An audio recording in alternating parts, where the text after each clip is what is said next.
श्री सच्चिदानंद सद्गुरु साईनाथ महाराज की जय.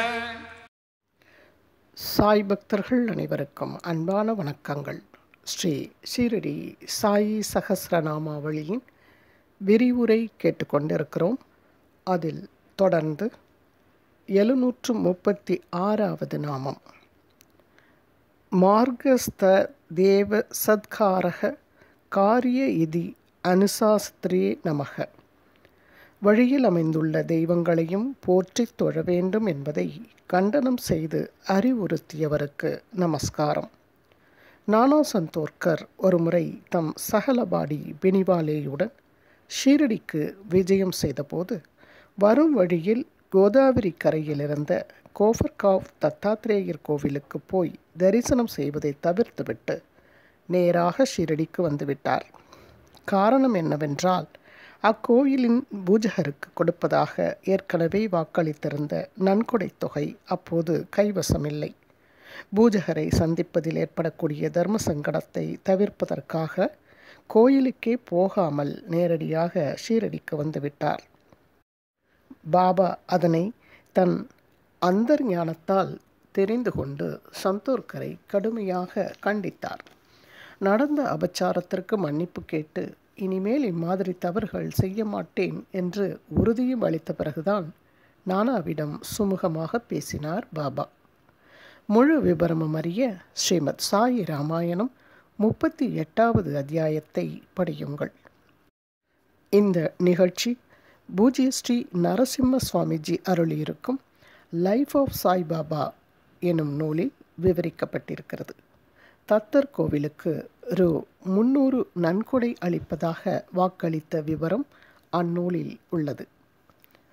737வது நாமம் மாரி கிரஸ்த புடி திராத்ரே நமக. கொள்ளை நோயால் பீடிக்கப்பட்ட கோபால் ராவ் புட்டியை காப்பாற்றியவருக்கு நமஸ்காரம். எத்தனையோ லீலைகளில் இதுவும் ஒன்று.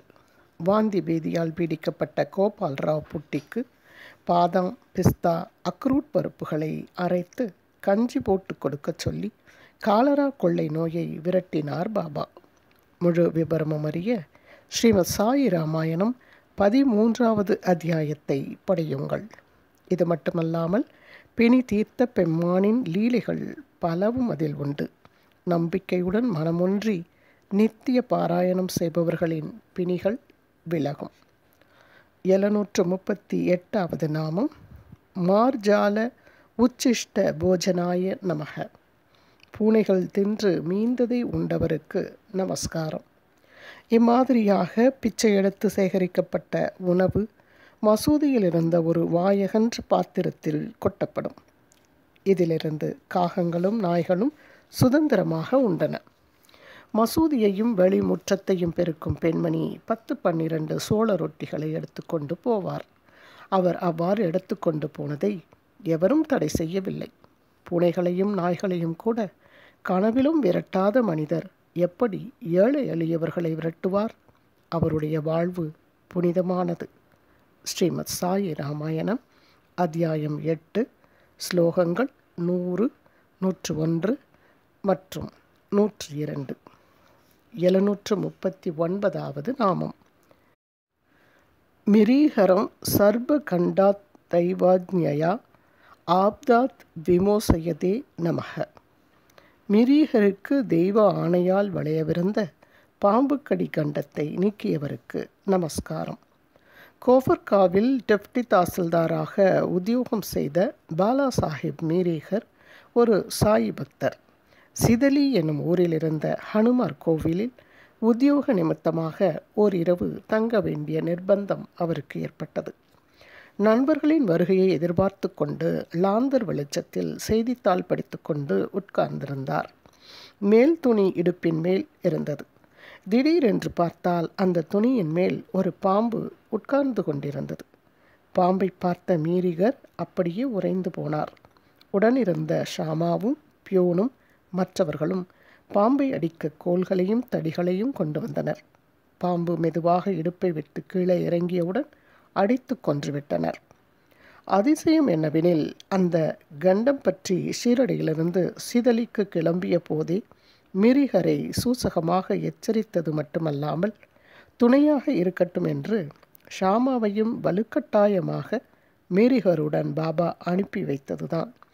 இந்த லீலையின் முழு சுவையையும் ருசிக்க விரும்பும் பக்தர்கள் ஸ்ரீமத் சாய் ராமாயணம் 22வது அத்தியாயத்தை படிக்கலாம். மேலும் நபியே, நாம் உங்களை மனிதகுலம் முழுவதற்கும் நற்செய்தி அறிவிப்பவராகவும் எச்சரிக்கை செய்பவராகவும் தான் அனுப்பி வைத்திருக்கிறோம்.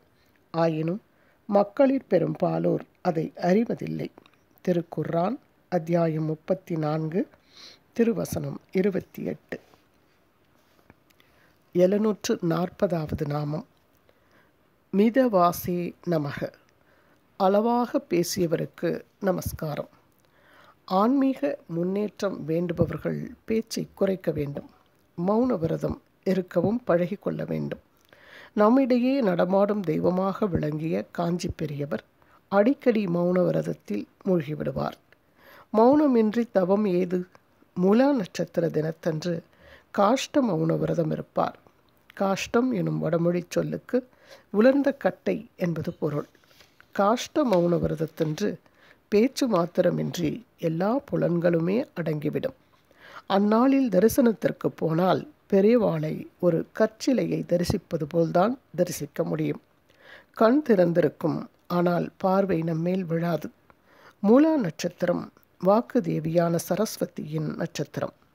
சரஸ்வதியின் கடாட்சத்தை பெறுவதற்காக அந்த தினத்தில் மௌன விரதம் ஏற்பது சிறப்பு. இந்த விஷயம் அடியேனுக்கு இளமையிலேயே தெரிந்துவிட்டது. ஆகவே பெரியவாள் தரிசனத்திற்கு திட்டம் போடும் போதெல்லாம் மூலம் நட்சத்திரத்தை தவிர்த்தேன். என் போன்ற சாமானியர்களுக்கெல்லாம் பெரியவாளின் மணியோசையை நிகர்த்த குரலை கேட்டால்தானே மகிழ்ச்சி. பக்தர்களுடனோ பண்டிதர்களுடனோ அணுக்க தொண்டர்களுடனோ அவர் பேசும்போது வெளிப்படும் பாவமும் உணர்ச்சிகளும் சைகைகளும் முக பிரதிபலிப்புகளும் நம் கண்களுக்கு பெருவிருந்தாகும். இந்த அனுபவத்திற்கு ஈடு இணையே இல்லை. இதில் அதிசயம் என்னவென்றால், அது மாதிரி சந்தர்ப்பங்களில் நாம் கேட்க வேண்டுமென்று நினைத்து கொண்டிருந்த கேள்விகளுக்கும் கேட்கலாமோ கூடாதோ என்று பயந்து நமக்குள்ளேயே அடைத்து வைத்திருந்த சந்தேகங்களுக்கும் அற்புதமான விடைகள் கிடைக்கும். அடியேனின் சொந்த அனுபவம் இது. பல பக்தர்களுக்கு இதே அனுபவம் உண்டு என்றும் அறிகிறேன். ஜெய ஜெய சங்கர, ஹர ஹர சங்கர. 741வது நாமம். மிதபுஜே நமக. அளவாக புசித்தவருக்கு நமஸ்காரம். அதிகமாக சாப்பிடுபவனும் ருசி பார்த்து சாப்பிடுபவனும் யோகம் பயில இயலாது. ஒருவேளை யோகி, இருவேளை போகி, மூவேளை ரோகி என்பது பழமொழி. அர்ஜுனா, அளவு கடந்து உண்பவனுக்கு யோகம் இல்லை. அறவே உண்ணாதவனுக்கும் அகதில்லை. மிகைப்பட உறங்குபவனுக்கும் மிகைப்பட விழித்திருப்பவனுக்கும் யோகம் இல்லை என்பது இதன் பொழிப்புரை. வீணையின் தந்தியை அளவுக்கு மீறி இறுக்கினால் அது உடைந்து போம். மிக இழக்கினால் அதில் ஓசை வராது. உடல் வீணை போன்றது. உணவு, உறக்கம் இவற்றில் மிகைப்படுதலும் குறைபடுதலும் கூடாது. அந்தந்த சரீரத்திற்கு ஏற்ற உணவு எது, அளவு எது என்பதை அவரவரே தீர்மானம் செய்ய வேண்டும். மிகைப்பட உண்பதால் சோம்பல் வருகிறது. குறைபட உண்பதால் மெலிவு ஏற்படுகிறது. அரை வயிறு உணவு, கால் வயிறு நீர், கால் வயிறு காற்றோட்டத்திற்கு இடம், இப்படி அமைப்பது சிறந்தது. உறக்கம் உடலை புதுப்பித்து தெளிவுபடுத்துகிறது. ஆனால் மிகைப்பட்ட அல்லது குறைப்பட்ட உறக்கம் தமோ குணத்தை வளர்க்கிறது. அதனால் தியானம் தடைபடுகிறது.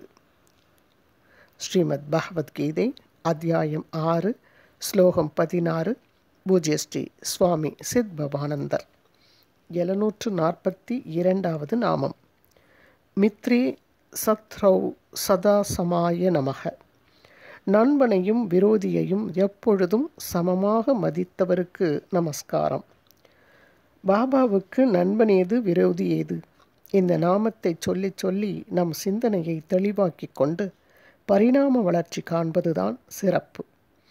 பகையையும் நட்பையும் அங்கனம் மானத்தையும் அவமானத்தையும் நிகராக்கி குளிர் வெப்பம், இன்பம் துன்பம் இவற்றை ஒப்பாக்கி பற்றற்றவன் இகழ்ச்சியையும் புகழ்ச்சியையும் ஒன்றாக கருதும் மௌனி, கிடைத்ததில் திருப்தி அடைபவன், இருக்க இடம் தேடாதவன், உறுதியான உள்ளமுடையவன், பக்திமானாகிய அம்மனிதன் எனக்கு உவந்தவன்.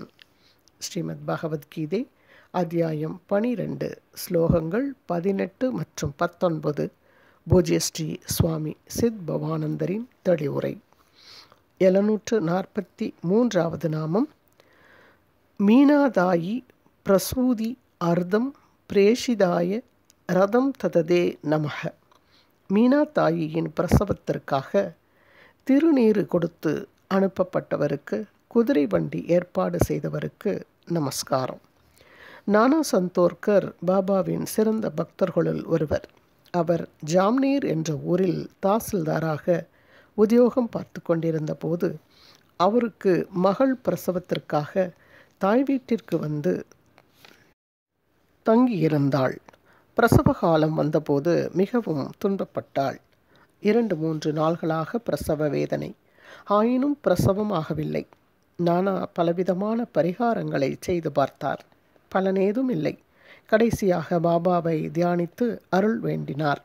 அதனை அந்தர்ஞானத்தில் அறிந்த பாபா ராம்கீர் புவா எனும் பாதசாரியிடம் உதி எனும் விபூதி பிரசாதத்தையும் ஆரத்தி பாடலின் பிரதி ஒன்றையும் கொடுத்து, ஜாம்னேர் சென்று நானா சந்தோர்கரிடம் கொடு என்று பணித்தார்.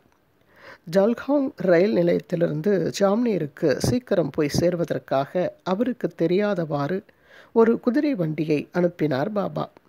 ஜல்காங் ரயில் நிலையத்திலிருந்து வெளியே வந்து என்ன செய்வதென்று தெரியாமல் விழித்து கொண்டிருந்த ராம்கீர் புவாவை, யார் ஷீரடியைச் சேர்ந்த ராம்கீர் புவா என்று ஒருவர் வினவினார். ராம்கீர் புவா தம்மை அறிவித்து கொண்டவுடன் அவரை நல்ல ஜோடி குதிரைகள் பூட்டப்பட்ட பிரமாதமான டோங்காவுக்கு அந்த ஆள் அழைத்துச் சென்றார். தாம் நானா சாஹேபின் பணியாள் என்றும் ஷீரடியைச் சேர்ந்த ராம்கீர் புவாவை கூட்டிச் செல்லவே வந்திருப்பதாகவும் தெரிவித்தார். ராம்கீர் புவா குதிரை வண்டியில் வேகமாக பயணம் செய்து ஜாம்னேரை அடைந்து நானா சந்தோர்கரிடம் பாபா அளித்த உதியையும் ஆரத்தி பாடலின் பிரதியையும் ஒப்படைத்தார். உதி பிரசாதம் கொடுத்த சில நிமிடங்களுக்குள் சுகப்பிரசவம் ஆயிற்று. பாபாவுக்கு பாட்டு பாடி ஆரத்தியும் எடுக்கப்பட்டது. டோங்கா அனுப்பி உதவியதற்காக நானாவுக்கு நன்றி சொன்னார் ராம்கீர் புவா. நீங்கள் வருவதே எனக்கு தெரியாதே, நான் யாரையும் அனுப்பவில்லையே என்றார் நானா. வீட்டிற்கு வெளியே வந்து பார்த்தால் வண்டியும் இல்லை, குதிரையும் இல்லை, வண்டி ஓட்டியையும் காணோம். இருவரும் பாபாவின் திருவிளையாடலை நினைத்து மனமுருகினர். அந்நிகழ்ச்சி நடந்தது அநேகமாக 1904ஆம் ஆண்டு என்பது பூஜ்ய ஸ்ரீ நரசிம்ம சுவாமிஜியின் அனுமானம். Life of Sai Baba part 2 Shrimad Sai ராமாயணமும் இக்கதையை விரிவாக சொல்கிறது. அத்தியாயம் 33. 744வது நாமம். முக்த சங்கான் அகம்வாதினே நமக. பற்றுகளிலிருந்தும் இருமாப்பிலிருந்தும் விடுபட்டவருக்கு நமஸ்காரம். எல்லா பற்றுகளையும் அறுத்தெறிந்து விட்டால் முக்திதானே. பற்றுக பற்றற்றான் பற்றினை, அப்பற்றை பற்றுக பற்றுவிடற்கு. திருக்குறள்.